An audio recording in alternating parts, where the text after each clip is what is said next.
ಲಗ್ನಾಧಿಪತಿ ಗುರು 8ನೇ ಮನೆಯಲ್ಲಿ ಸಂಚಾರ ಮಾಡುವಾಗ ಸಾಕಷ್ಟು ತೊಂದರೆಗಳನ್ನು ಕೊಡುತ್ತಾರೆ ಅಂತ ಶಾಸ್ತ್ರದ ಉಲ್ಲೇಖ ಇದೆ.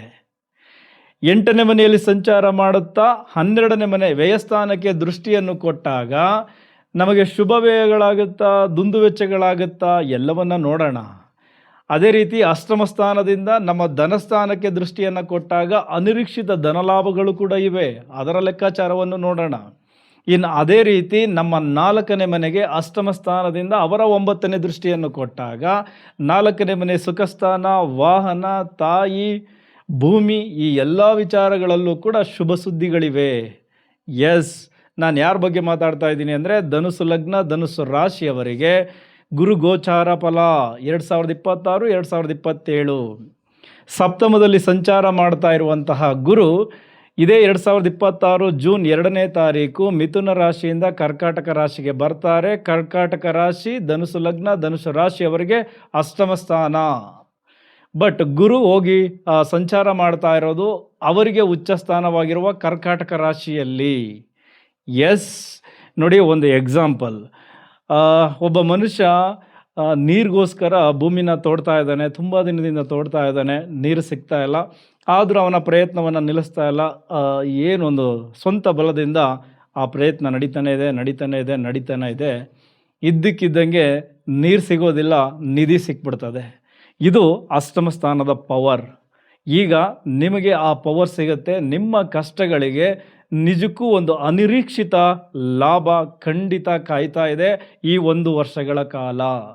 ಎಸ್, ಗುರು ಪುನರ್ವಸು ನಕ್ಷತ್ರದಲ್ಲಿ ಸಂಚಾರವನ್ನು ಶುರು ಮಾಡ್ತಾ ಪುಷ್ಯ ನಕ್ಷತ್ರಕ್ಕೆ ಎಂಟ್ರಿಯಾಗಿ ಆಶ್ಲೇಷ ನಕ್ಷತ್ರದಲ್ಲಿ ಈ 1 ವರ್ಷಗಳ ಕಾಲ 3 ನಕ್ಷತ್ರಗಳಲ್ಲಿ ಸಂಚಾರವನ್ನು ಮಾಡ್ತಾರೆ. ಆ ನಕ್ಷತ್ರದ ಅಧಿಪತಿಗಳಿಗೂ ಕೂಡ ಬಲವನ್ನು ಕೊಟ್ಟು ಆ ಮನೆಗಳನ್ನು ಉದ್ಧಾರ ಮಾಡ್ತಾರೆ. ನಾನು ಯಾವಾಗಲೂ ಹೇಳ್ತಾ ಇರ್ತೀನಿ, ಗುರು ತಾನಿರುವ ಮನೆಗಿಂತ ತಾನು ದೃಷ್ಟಿ ಹಾಕುವಂತಹ ಮನೆಗಳಿಗೆ ಹೆಚ್ಚು ಬೆಳಕನ್ನು ಕೊಡ್ತಾರೆ. ಹಾಗಾಗಿ ನಿಮ್ಮ ರಾಶಿ, ನಿಮ್ಮ ಲಗ್ನಕ್ಕೆ ಗುರು ಎಲ್ಲಿಗೆ ದೃಷ್ಟಿ ಕೊಡ್ತಾ ಇದ್ದಾರೆ ಅದು ಬಹಳ ಮುಖ್ಯ. ಅಷ್ಟಮ ಸ್ಥಾನ ಅದು ಬಹಳ ಮುಖ್ಯ. ಗುರು ನಿಮಗೆ ಯಾರು ಅದು ಬಹಳ ಮುಖ್ಯ. ಮೊದಲನೇದಾಗಿ ಗುರು ನಿಮ್ಮ ಲಗ್ನಾಧಿಪತಿ ಮತ್ತು ನಿಮ್ಮ 4ನೇ ಮನೆಯ ಅಧಿಪತಿ. ನಾನು ಮೊದಲೇ ಹೇಳಿದೆ, ಲಗ್ನಾಧಿಪತಿ ಅಷ್ಟಮ ಸ್ಥಾನದಲ್ಲಿ ಸಂಚಾರ ಮಾಡಬೇಕಾದ್ರೆ ಸಾಕಷ್ಟು ಸಂಕಷ್ಟಗಳು ಎದುರಾಗ್ತವೆ. ಆದರೆ ಇಲ್ಲಿ ನಿಮ್ಮನ್ನು ಕಾಪಾಡ್ತಾ ಇರೋದು ಗುರು ಹೋಗಿ ಅವರಿಗೆ ಇಷ್ಟ ಆಗುವ ಮನೆಯಲ್ಲಿ ಕುಂತ್ಕೊಂಡಿದ್ದಾರೆ. ಎಸ್, ಗುರು ಅಷ್ಟಮ ಸ್ಥಾನದಲ್ಲಿ ಸಂಚಾರ ಮಾಡ್ತಾ ಇದ್ದಾರೆ. ಅಲ್ಲಿಂದ ನಿಮ್ಮ ವ್ಯಯಸ್ಥಾನ ವೃಶ್ಚಿಕ ರಾಶಿಯ ಮೇಲೂ ಕೂಡ ಗುರುವಿನ ದೃಷ್ಟಿ ಇದೆ. ಮಕರ ರಾಶಿ, ಧನಸ್ಥಾನ, ಕುಟುಂಬ ಸ್ಥಾನ, ಅಲ್ಲಿಗೂ ಕೂಡ ಗುರುವಿನ ದೃಷ್ಟಿ ಇದೆ. ಮೀನ ರಾಶಿ ನಿಮ್ಮ ಸುಖಸ್ಥಾನ, ಅಲ್ಲಿಗೂ ಕೂಡ ಗುರುವಿನ ದೃಷ್ಟಿ ಇದೆ. ಅಷ್ಟಮದಲ್ಲಿರುವ ಗುರುವೇ ಮೀನರಾಶಿಯ ಅಧಿಪತಿಯೂ ಹೌದು. ಇದೆಲ್ಲದರ ಲೆಕ್ಕಾಚಾರದಲ್ಲಿ 1 ವರ್ಷಗಳ ಫಲವನ್ನು ನೋಡೋಣ. ಅದಕ್ಕಿಂತ ಮುಂಚೆ ಮಿಥುನ ರಾಶಿಯಲ್ಲಿ ಸಂಚಾರ ಮಾಡಬೇಕಾದ್ರೆ ಅಂದರೆ ನಿಮ್ಮ ಸಪ್ತಮ ಸ್ಥಾನದಿಂದ ನಿಮ್ಮ ಲಗ್ನಕ್ಕೆ ದೃಷ್ಟಿಯನ್ನು ಕೊಟ್ಟಿದ್ದರು. ನಿಮ್ಮಲ್ಲೊಂದು ದೈವಿಕ ಕಳೆ ಹೆಚ್ಚಾಗಿತ್ತು, ಜೊತೆಗೆ ನಿಮ್ಮ ವರ್ಚಸ್ಸು ಚೆನ್ನಾಗಿತ್ತು, ಸಮಾಜದಲ್ಲಿ ಗೌರವ ಪ್ರಾಪ್ತಿ, ನಿಮ್ಮ ಮಾತಿಗೆ ಮನ್ನಣೆ, ಇದೆಲ್ಲವೂ ಚೆನ್ನಾಗಿತ್ತು. ಇನ್ನು 11ನೇ ಮನೆಗೆ ಅಲ್ಲಿಂದ ದೃಷ್ಟಿ ಕೊಟ್ಟಿದ್ದರು, ಲಾಭಗಳ ನಿರೀಕ್ಷೆ ಇಟ್ಕೊಂಡಿದ್ರಿ. ಬಟ್ ಎಲ್ಲೋ ಒಂದು ಕಡೆ ನೀವು ಅಂದುಕೊಂಡಂತಹ ರೀತಿಯ ಲಾಭಗಳು ನಿಮಗೆ ತಲುಪಿಲ್ಲ. ಅದೇ ರೀತಿ ಕುಂಭರಾಶಿಗೆ ದೃಷ್ಟಿಯನ್ನು ಕೊಟ್ಟಾಗ ಅದು 3ನೇ ಮನೆ, ಅಲ್ಲಿ ಗ್ರಹಗಳ ಯುತಿ ತುಂಬ ನಿಮ್ಮನ್ನು ಕಾಡಿತ್ತು. ತುಂಬ ಅಲೆದಾಟ, ತುಂಬ ಶ್ರಮ, ನಿಮ್ಮ ಮಾತುಗಳನ್ನೇ ತಪ್ಪಾಗಿ ಅರ್ಥ ಮಾಡ್ಕೊಳ್ಳೋದು, ಈ ಥರ ಎಲ್ಲ ಆಗಿತ್ತು. ಸೊ ಈಗ ಅಷ್ಟಮಕ್ಕೆ ಬಂದು ನೀವು ಈ ಹಿಂದೆ ಮಾಡಿರುವಂತಹ ಪ್ರಯತ್ನಗಳಿಗೆ ನೀವು ನಿರೀಕ್ಷೆ ಮಾಡಿದ್ದಕ್ಕಿಂತ ಹೆಚ್ಚಾಗಿ ಒಂದಷ್ಟು ಫಲಗಳನ್ನು ಗುರು ಕೊಡ್ತಾರೆ. ಹಾಗಂತ ಈಗ ನೀವು ಶ್ರಮವನ್ನು ಹಾಕದೆ ಸುಮ್ಮನೆ ಇರೋ ಹಾಗಿಲ್ಲ, ತಾಳ್ಮೆಯಿಂದ ಇರಬೇಕು. ನಿಮ್ಮ ಪ್ರಯತ್ನ ಇನ್ನೂ ಜೋರಾಗಿ ನಡೆಯಬೇಕು. ಖಂಡಿತ ನೀವು ಅಂದುಕೊಂಡದಕ್ಕಿಂತ ಇನ್ನೂ ಹೆಚ್ಚಾಗಿ ಗುರು ಅಷ್ಟಮ ಸ್ಥಾನದಲ್ಲಿ ಕುಂತು ಕೊಡ್ತಾರೆ. ಈಗ ಅಷ್ಟಮ ಸ್ಥಾನ ಅಂದರೆ ಅದು ಗುಪ್ತ ವಿಚಾರಗಳ ಒಂದು ಸಂಘನೆ ಆಗುತ್ತೆ. ಅಂದರೆ ಅದು ವೈದ್ಯಕೀಯ ಕ್ಷೇತ್ರ ಇರ್ಬೋದು, ರಿಸರ್ಚ್ ಓರಿಯೆಂಟೆಡ್, PhD, ಇನ್ವೆಸ್ಟಿಗೇಷನ್, ವಾಸ್ತುಶಾಸ್ತ್ರ, ಜ್ಯೋತಿಷ್ಯ, ಈ ಥರ ನಿಗೂಢ ವಿದ್ಯೆಗಳು, ನಿಗೂಢ ಕೆಲಸಗಳು ಇದೆಲ್ಲವೂ ಬರುತ್ತಲ್ಲ. ಸೊ ಅಲ್ಲಿ ಮೊದಲು ತುಂಬ ಒಳ್ಳೆಯ ಡೆವಲಪ್ಮೆಂಟ್ಸ್ ಕೊಡ್ತಾರೆ. ಆಯಾ ಕ್ಷೇತ್ರದಲ್ಲಿರೋರಿಗೆ ಒಂದು ರೀತಿ ಅವರ ಕ್ಷೇತ್ರದಲ್ಲಿ ಹೆಚ್ಚು ಗೌರವ, ಮನ್ನಣೆ, ಒಳ್ಳೊಳ್ಳೆಯ ಹುದ್ದೆ ಸಿಗೋದು, ವರ್ಗಾವಣೆ ಸಿಗೋದು, ಹಣಕಾಸು ಇಂಪ್ರೂವ್ ಆಗೋದು, ಇದೆಲ್ಲವನ್ನು ಆ ಕ್ಷೇತ್ರಕ್ಕೆ ಸಂಬಂಧಪಟ್ಟಂತೆ ಮಾಡಿಕೊಡ್ತಾರೆ. ಇನ್ನು ಅದೇ ರೀತಿ ರಿಸರ್ಚ್ ಮತ್ತು ಈ PhD ಇಲ್ಲಿ ಯಾರ್ಯಾರು ನೀವು ಎಜುಕೇಷನಲ್ಲಿ ತರಿಸ್ಕೊಂಡಿದ್ದೀರಾ, ನಿಮಗೆ ಗುರುವಿನ ಅನುಗ್ರಹ ಇನ್ನೂ ಹೆಚ್ಚಾಗಿ ಸಿಕ್ಕಿ ನಿಮ್ಮ ಸ್ಟಡಿ ಇನ್ನೊಂದು ಲೆವೆಲ್ಗೆ ಹೋಗುತ್ತೆ, ನಿಮಗಿರುವ ಸಮಸ್ಯೆಗಳೆಲ್ಲ ಕ್ಲಿಯರ್ ಆಗುತ್ತೆ. ಇದು ಮೊದಲು ಅಷ್ಟಮ ಸ್ಥಾನದಲ್ಲಿ ಧನುಸು ಲಗ್ನ ಧನುಸು ರಾಶಿಯವರಿಗೆ ಸಿಗ್ತಾ ಇರ್ತಕ್ಕಂಥದ್ದು. ಸೊ ಗುರು ಅಷ್ಟಮದಲ್ಲೇ ಇರೋದ್ರಿಂದ ಸ್ವಲ್ಪ ಧರ್ಮ ಮಾರ್ಗದಲ್ಲೇ ನಡಿಬೇಕು, ಶಾರ್ಟ್ಕಟ್ ಯೂಸ್ ಮಾಡಬೇಡಿ, ವ್ಯಾಪಾರೀಕರಣ ಜಾಸ್ತಿ ಇರಬಾರದು, ಕೆಲಸಕ್ಕೆ ಹೆಚ್ಚು ಗೌರವ ಕೊಡಬೇಕು. ಸೊ ಇದೆಲ್ಲ ಇರುತ್ತೆ. ಇದನ್ನೇ ರೆಮಿಡಿ ಅಂತ ತಿಳ್ಕೊಳ್ಳಿ. ಅದನ್ನು ಸರಿಯಾಗಿ ಬಳಸ್ಕೊಂಡ್ರೆ ಡೆಫಿನೆಟ್ಲಿ ನೀವು ಅಂದುಕೊಂಡದಕ್ಕಿಂತ ಹೆಚ್ಚು ಲಾಭಗಳನ್ನು ಆ ಸ್ಥಾನದಲ್ಲಿ ಕುಂತು ಕೊಡ್ತಾರೆ. ಅದೇ ರೀತಿ ಅಷ್ಟಮ ಅಂದಾಗ ಕೆಲವು ಆಕಸ್ಮಿಕ ಘಟನೆಗಳು ಅವಘಡಗಳು ಕೂಡ ನಾವು ನೋಡ್ತೀವಿ. ಸೊ ಹಾಗಾಗಿ ಆರೋಗ್ಯದಲ್ಲಿ ನಿಮಗೆ ಆ ಥರದ ತೊಂದರೆಗಳನ್ನು ಗುರು ಅಲ್ಲಿಂದ ಕೊಡಲ್ಲ. ಆದರೆ ಜೀರ್ಣಕ್ರಿಯೆ, ಕಾಲುಗಳಿಗೆ ಸಂಬಂಧಪಟ್ಟಂತಹ ವಿಚಾರಗಳಲ್ಲಿ ತುಂಬ ಎಚ್ಚರಿಕೆಗಳನ್ನು ತೆಗೆದುಕೊಳ್ಳಿ. ಇನ್ನೊಂದು, ನಿಮ್ಮಲ್ಲಿದ್ದಂತಹ ಹಳೆಯ ಕಾಯಿಲೆ ಯಾರಿಗೂ ಗೊತ್ತಾಗ್ತಾ ಇರಲಿಲ್ಲ, ಡಾಕ್ಟ್ರೇ ಅದನ್ನು ಕಂಡುಹಿಡಿಯೋಕ್ಕಾಗ್ತಾ ಇರಲಿಲ್ಲ, ಆ ಥರದ ಕಾಯಿಲೆ ಈಗ ಗೊತ್ತಾಗುತ್ತೆ, ಅದಕ್ಕೆ ಸೂಕ್ತ ಚಿಕಿತ್ಸೆ ಸಿಗುತ್ತೆ, ಮೆಡಿಸಿನ್ಸ್ ವರ್ಕ್ ಆಗುತ್ತೆ. ಸೊ ಇದಿಷ್ಟು ಅಷ್ಟಮ ಸ್ಥಾನದ ಪ್ರಭಾವ. ಇನ್ನು 12ನೇ ಮನೆಗೆ ದೃಷ್ಟಿಯನ್ನು ಕೊಡ್ತಾರಲ್ಲ ವ್ಯಯಸ್ಥಾನಕ್ಕೆ. ಸೊ ಗುರು ಯಾವಾಗಲೇ ವ್ಯಯಸ್ಥಾನಕ್ಕೆ ಬಂದು ಕುಂತ್ಕೊಂಡ್ರೆ ಅಥವಾ ಅದಕ್ಕೆ ದೃಷ್ಟಿ ಕೊಟ್ಟರೆ ಅಲ್ಲಿ ಶುಭ ವ್ಯಯಗಳಾಗಬೇಕು. ಆ ರೀತಿ ನಾವು ನೋಡ್ಕೋಬೇಕು. ಒಂದಷ್ಟು ಆಧ್ಯಾತ್ಮಿಕ ವಿಚಾರಗಳಿಗೆ, ಮನೆಯಲ್ಲಿ ಪೂಜಾ ಪುನಸ್ಕಾರಗಳಿಗೆ, ಹೋಮ ಹವನಗಳಿಗೆ ಖರ್ಚು ಮಾಡಬೇಕು, ತೀರ್ಥಕ್ಷೇತ್ರಗಳನ್ನು ಭೇಟಿ ಮಾಡಬೇಕು. ಈ ರೀತಿ ಶುಭ ವ್ಯಯಗಳನ್ನು ಮಾಡ್ಕೊಂಡು ಬಂದ್ಬಿಟ್ರೆ ಬೇಡವಾದ ಖರ್ಚುಗಳು ಕಡಿಮೆ ಆಗುತ್ತೆ. ಅದೇ ರೀತಿ ಗುಡ್ ಇನ್ವೆಸ್ಟ್ಮೆಂಟ್, ಮನೆ ಖರೀದಿಗೆ, ಒಡವೆ ಖರೀದಿಗೆ, ಈ ರೀತಿ ಅಥವಾ ಮಕ್ಕಳ ಎಜುಕೇಷನ್ಗೆ, ಅವರೇನಾದರೂ ಹೊರಗಡೆ ಹೋಗಿ ಸ್ಟಡಿ ಮಾಡೋದಕ್ಕೆ ಟ್ರೈ ಮಾಡ್ತಾ ಇದ್ದರೆ ಅಥವಾ ವಿದೇಶಕ್ಕೆ ಸಂಬಂಧಪಟ್ಟಂತಹ ವಿಚಾರಗಳಲ್ಲಿ ನೀವು ಖರ್ಚನ್ನ ಮಕ್ಕಳ ವಿಚಾರದಲ್ಲಿ ಮಾಡಿದ್ರೆ ಡೆಫಿನೆಟ್ಲಿ ಅದು ಗುಡ್ ಇನ್ವೆಸ್ಟ್ಮೆಂಟ್ ಆಗುತ್ತೆ. ಮುಂದೆ ಅದು ನಿಮಗೆ ಲಾಭವನ್ನು ತಂದುಕೊಡುತ್ತೆ. ಅದೇ 12ನೇ ಮನೆಗೆ ಅಷ್ಟಮದಲ್ಲಿರುವ ಗುರು ದೃಷ್ಟಿ ಕೊಟ್ಟು ನಿಮಗೆ ಹೇಳ್ತಾ ಇರೋದು. ಬಟ್ ಒಂದಷ್ಟು ಅನಿರೀಕ್ಷಿತ ಖರ್ಚುಗಳು ಎದುರಾಗುತ್ತೆ, ಬಟ್ ಅದನ್ನು ಫೇಸ್ ಮಾಡ್ತೀರಾ. ಆ ಖರ್ಚನ್ನು ನಿಭಾಯಿಸೋದಕ್ಕೆ ನಿಮಗೆ ಇನ್ನೊಂದಷ್ಟು ಧನಲಾಭ ಖಂಡಿತ ಆಗೇ ಆಗುತ್ತೆ. ಏನಕ್ಕೆ ಅಂದರೆ ಅಷ್ಟಮದಲ್ಲಿ ಸಂಚಾರ ಮಾಡುತ್ತಾ ನಿಮ್ಮ ಧನಸ್ಥಾನಕ್ಕೂ ದೃಷ್ಟಿಯನ್ನು ಕೊಡ್ತಾರಲ್ಲ, ಹಾಗಾಗಿ ಎಲ್ಲ ಕ್ಷೇತ್ರದವರಿಗೂ ಧನಾಗಮನ ಚೆನ್ನಾಗಿರುತ್ತೆ. ಸೊ ನೀವು ನಿರೀಕ್ಷೆ ಮಾಡಿರಲ್ಲ ಆ ಮಟ್ಟದಲ್ಲಿ ಹಣ ಹರಿದು ಬರುತ್ತೆ. ವ್ಯಾಪಾರವೇ ಆಗಲ್ಲ ಅಂತ ಅಂದುಕೊಂಡಿರ್ತೀರ, ಬಟ್ ಯಾವುದೋ ಒಂದು ಮೂಲದಿಂದ ನಿಮಗೆ ಗೊತ್ತಿಲ್ಲದೆ ವ್ಯಾಪಾರವು ತುಂಬ ಚೆನ್ನಾಗಿ ಆಗುವ ರೀತಿ ಅವಕಾಶಗಳು ಕ್ರಿಯೇಟ್ ಆಗುತ್ತೆ. ಸೊ ಅದು ಎಲ್ಲ ಕ್ಷೇತ್ರದವರು, ಅದು ಏನು ಸಣ್ಣ ಮಟ್ಟದ ವ್ಯಾಪಾರಿಗಳಿಂದ ಹಿಡಿದು ದೊಡ್ಡ ಮಟ್ಟದ ವ್ಯಾಪಾರಿಗಳಿಗೂ ಕೂಡ ಈ ಧನಸ್ಥಾನಕ್ಕೆ ಅಷ್ಟಮ ಸ್ಥಾನದಲ್ಲಿ ಕುಂತು ದೃಷ್ಟಿಯನ್ನು ಕೊಡ್ತಾ ಇರೋದ್ರಿಂದ, ಅದು ನಿಮ್ಮ ಲಗ್ನಾಧಿಪತಿ ಆಗಿರೋದ್ರಿಂದ ಸೊ ನಿಮ್ಮ ಬ್ಯಾಂಕ್ ಬ್ಯಾಲೆನ್ಸ್ ತುಂಬ ಚೆನ್ನಾಗಿರುತ್ತೆ. ಇನ್ನು 2ನೇ ಮನೆ ಮಾತಿನ ಮನೆ, ಶಿಕ್ಷಣ, ಬ್ಯಾಂಕಿಂಗ್ ಕ್ಷೇತ್ರ, ಕನ್ಸಲ್ಟೆನ್ಸಿ, ಸಲಹೆ ಕೊಡುವಂಥದ್ದು, ಈ ಥರದ ವೃತ್ತಿಯಲ್ಲಿರೋರು, ಈ ಥರದ ವ್ಯಾಪಾರದಲ್ಲಿರೋರು ಡೆಫಿನೆಟ್ಲಿ ನಿಮಗೂ ಕೂಡ ಈ ಅನಿರೀಕ್ಷಿತ ಧನಲಾಭಗಳು ಖಂಡಿತ ಆಗುತ್ತೆ. ಅನಿರೀಕ್ಷಿತವಾಗಿ ಯಾರೋ ಪರಿಚಯ ಆಗ್ತಾರೆ, ಆ ಪರಿಚಯದಿಂದ ನಿಮ್ಮ ಕ್ಷೇತ್ರಗಳಲ್ಲಿ ದೊಡ್ಡ ಡೆವಲಪ್ಮೆಂಟ್ಸನ್ನು ನೋಡ್ತೀರಾ.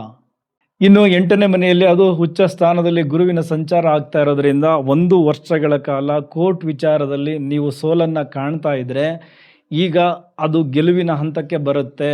ಸ್ಪೆಷಲಿ ವಿಚ್ಛೇದನ, ಆಸ್ತಿ ವಿಚಾರದಂತಹ ಕೇಸ್ಗಳು ಇತ್ಯರ್ಥಕ್ಕೆ ಬರ್ತವೆ, ಒಂದು ಸೆಟಲ್ಮೆಂಟ್ ಆಗುತ್ತೆ. ಅದರ ಜೊತೆಗೆ ನಿಮ್ಮ ಶತ್ರುಗಳ ಬಾಧೆ ಏನಿದೆ ಅದೆಲ್ಲವೂ ಕಡಿಮೆ ಆಗುತ್ತೆ. ಹಾಗೆ ಸಪ್ತಮದಲ್ಲಿ ಸಂಚಾರ ಮಾಡಬೇಕಾದ್ರೆ ಪ್ರೇಮಿಗಳ ನಡುವೆ ಮದುವೆಯ ಮಾತುಕತೆ ಆಗಿರುತ್ತೆ, ಅಥವಾ ಈ ಹೊಸದಾಗಿ ಮದುವೆ ಆಗಬೇಕು ಅನ್ನೋರು ವಧು ವರರ ಹುಡುಕಾಟದಲ್ಲಿರ್ತೀರ, ಅಲ್ಲಿ ಬರೀ ಚರ್ಚೆಗಳಾಗಿರುತ್ತೆ. ಈಗ ಸಡನ್ ಅವಕಾಶಗಳು ಎದುರಾಗುತ್ತೆ. ಸಡನ್ ಆಗಿ ಮದುವೆಯ ಕಾರ್ಯಕ್ರಮಗಳು ಆಗ್ಬಿಡ್ತದೆ ನಿಮ್ಮ ಜೀವನದಲ್ಲಿ. ಅದು ಪ್ರೇಮಿಗಳಿರ್ಬೋದು ಅಥವಾ ಮದುವೆಗಾಗಿ ಗಂಡು ಹೆಣ್ಣಿನ ಹುಡುಕಾಟದಲ್ಲಿರೋರಿಗೆ ಸ್ಪೆಷಲಿ ತುಂಬ ಅನ್ಎಕ್ಸ್ಪೆಕ್ಟೆಡ್ ಥಿಂಗ್ಸ್ ಎದುರಾಗುತ್ತೆ. ನಿಮ್ಮ ಲೈಫಲ್ಲಿ ಈ ಶುಭ ಸಮಾರಂಭಗಳು ಕೂಡ ಕಂಡುಬರುತ್ತೆ.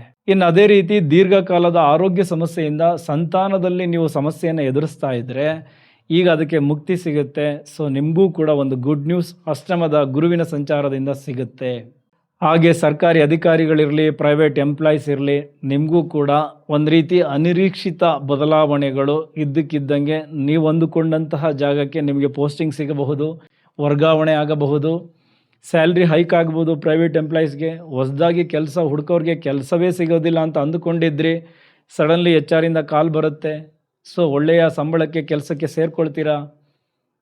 ಈ ಥರದ್ದೆಲ್ಲ ಅನಿರೀಕ್ಷಿತ ಘಟನೆಗಳು ನಿಮ್ಮ ಬದುಕಿನಲ್ಲಿ ಗುರು ಅಷ್ಟಮದಿಂದ ಸಂಚಾರ ಮಾಡ್ತಾ ನಿಮ್ಮ ಧನಸ್ಥಾನಕ್ಕೆ ದೃಷ್ಟಿಯನ್ನು ಕೊಡ್ತಾ ಇರೋದ್ರಿಂದ ಒಂದಷ್ಟು ಹಣದ ಅರಿವು ಆಗಬೇಕಲ್ಲ. ಸೊ ಹಾಗಾಗಿ ಏನಾದರೂ ಒಂದು ಅಪರ್ಚುನಿಟೀಸ್ ಕ್ರಿಯೇಟ್ ಮಾಡಿ ನಿಮ್ಮ ಬದುಕಿನಲ್ಲಿ ಹಣದ ಅರಿವು ಆಗುವ ರೀತಿ ನೋಡ್ಕೊಳ್ತಾರೆ. ಇನ್ನು ಅದೇ ರೀತಿ ಗುರುವಿನ 9ನೇ ದೃಷ್ಟಿ ತಮ್ಮದೇ ಮನೆ ಮೇಲೆ ಕೊಡ್ತಾರೆ, ಅಂದರೆ ಮೀನರಾಶಿಗೆ. ಸೊ ಮೀನರಾಶಿ ನಿಮಗೆ ಸುಖಸ್ಥಾನ, ವಾಹನ, ಭೂಮಿ, ತಾಯಿ, ಈ ಎಲ್ಲ ವಿಚಾರಗಳಲ್ಲೂ ಶುಭ ಸುದ್ದಿಗಳಿವೆ. ತಾಯಿಯ ಆರೋಗ್ಯದಲ್ಲಿ ದಿಢೀರ್ ಬದಲಾವಣೆ ಅಥವಾ ತಾಯಿಯಿಂದ ಒಂದು ದಿಢೀರ್ ಒಂದು ಶುಭ ಸುದ್ದಿ ನಿಮಗೆ ಸಿಗುತ್ತೆ.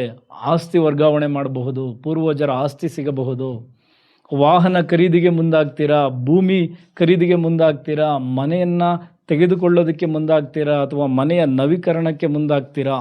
ಸೊ ಈ ಥರದ್ದೆಲ್ಲ ಶುಭ ಸುದ್ದಿಗಳನ್ನು 4ನೇ ಮನೆಗೆ ಸಂಬಂಧಪಟ್ಟಂತೆ ಕೊಡ್ತಾರೆ.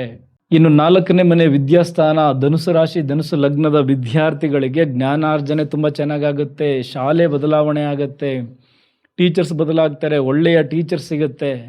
ಸೊ ವಾತಾವರಣ ಬದಲಾದಂತೆ ನಿಮ್ಮ ಎಜುಕೇಷನ್ನ ಹಂತವು ಬದಲಾಗುತ್ತೆ, ಜ್ಞಾನಾರ್ಜನೆ ಚೆನ್ನಾಗಿರುತ್ತೆ.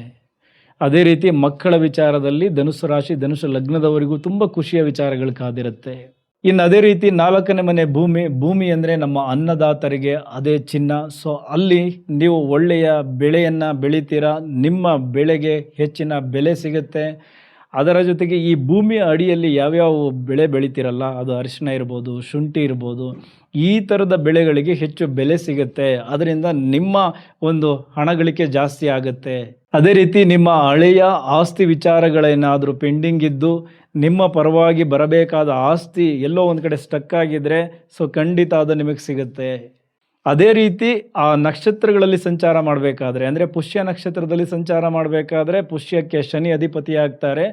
ಶನಿ ಅಂದರೆ ಮಕರ ರಾಶಿ ಮತ್ತು ಕುಂಭ ರಾಶಿ, ಈ 2 ಮನೆಯನ್ನು ಕೂಡ ಗುರು ಕಂಟ್ರೋಲ್ ಮಾಡ್ಕೊಳ್ತಾರೆ. ಸೊ ಆ ವಿಚಾರಗಳಲ್ಲೂ ಕೂಡ ನಿಮಗೆ ಹೆಚ್ಚು ಲಾಭಗಳಿರುತ್ತೆ. ಅಂದರೆ ನಿಮ್ಮ ಕಮ್ಯುನಿಕೇಷನ್ ಚೆನ್ನಾಗಾಗುತ್ತೆ, ಯಾಕೆಂದರೆ ಕುಂಭರಾಶಿ 3ನೇ ಮನೆ. ಇನ್ನು 2ನೇ ಮನೆ ಧನಸ್ಥಾನ, ನಾನು ಆಲ್ರೆಡಿ ಹೇಳಿದ್ದೀನಿ, ಹಣದ ಹರಿವು ಎಲ್ಲ ಕ್ಷೇತ್ರದವ್ರಿಗೂ ಜಾಸ್ತಿ ಆಗುತ್ತೆ. ಸೊ ಮೀಡಿಯಾ ಕ್ಷೇತ್ರದವರಿಗೂ ಕೂಡ ಒಂದು ರೀತಿ ಗುರುಬಲ ಸಿಗುತ್ತೆ. ಅಷ್ಟಮದಲ್ಲಿರುವ ಗುರು ಪುಷ್ಯ ನಕ್ಷತ್ರದಲ್ಲಿ ಸಂಚಾರ ಮಾಡಬೇಕಾದ್ರೆ. ಅದೇ ರೀತಿ ಆಶ್ಲೇಷ ನಕ್ಷತ್ರ, ಬುಧ ಅಧಿಪತಿ ಆಗ್ತಾರೆ. ಬುಧ ನಿಮಗೆ 7 ಮತ್ತು 10ನೇ ಮನೆಯ ಅಧಿಪತಿ. ಸೊ ಹಾಗಾಗಿ ವ್ಯಾಪಾರಕ್ಕೆ ಸಂಬಂಧಪಟ್ಟಂತೆ ಹಲವಾರು ಲಾಭಗಳನ್ನು, ಅನಿರೀಕ್ಷಿತವಾದ ಲಾಭಗಳನ್ನು ತಂದು ಕೊಡ್ತಾರೆ. ಇನ್ನು ಅದೇ ನಾನು ಹೇಳ್ದಂಗೆ ಮದುವೆ ಮಾತುಕತೆಗಳು ದಿಢೀರಂತ ಆಗುತ್ತೆ ಆಶ್ಲೇಷ ನಕ್ಷತ್ರದಲ್ಲಿ ಗುರು ಸಂಚಾರ ಆಗಬೇಕಾದ್ರೆ. ಪ್ರೇಮಿಗಳು ಮದುವೆ ಮಾಡ್ಕೊಳ್ತಾರೆ, ಸೊ ಅವ್ರಿಗೂ ಕೂಡ ದಿಢೀರಂತ ಮದುವೆಗಳು ಫಿಕ್ಸ್ ಆಗಿಬಿಡ್ತದೆ. ಇದೆಲ್ಲವೂ ಆಶ್ಲೇಷ ನಕ್ಷತ್ರಕ್ಕೆ ಸಂಚಾರ ಮಾಡಬೇಕಾಗುತ್ತೆ. ಸೊ ಓವರಾಲ್ ಅಷ್ಟಮ ಸ್ಥಾನದಲ್ಲಿ ನಿಮ್ಮ ಲಗ್ನಾಧಿಪತಿಯ ಸಂಚಾರವನ್ನು ಮಾಡ್ತಾ ಇದ್ದಾರೆ. ಸೊ ನೀವು ನಿಮ್ಮ ಪ್ರಯತ್ನವನ್ನು ಮುಂದುವರಿಸಿ ನೀವು ಅಂದುಕೊಂಡದ್ದಕ್ಕಿಂತ ಹೆಚ್ಚಿನ ಲಾಭಗಳನ್ನು ತಂದು ಕೊಡ್ತಾರೆ.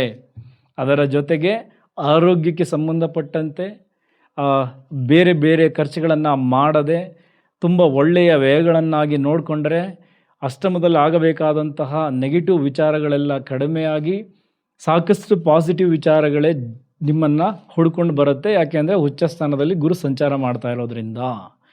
ಸೊ ಗುರುಗೋಸ್ಕರ ಓಂ ಭ್ರೂಂ ಬೃಹಸ್ಪತಿಯೇ ನಮಃ ಅನ್ನುವ ಈ ಮಂತ್ರವನ್ನು ಪ್ರತಿ ಗುರುವಾರ 21 ಬಾರಿ ಇಲ್ಲ 108 ಬಾರಿ ಪಠನೆ ಮಾಡಿ. ಸೊ ಗುರುಗಳಿಗೆ ಮರ್ಯಾದೆಯನ್ನು ಕೊಡಿ, ನಮಸ್ಕರಿಸಿ, ಆಶೀರ್ವಾದ ತೆಗೆದುಕೊಳ್ಳಿ, ವಿದ್ಯಾದಾನ ಮಾಡಿ.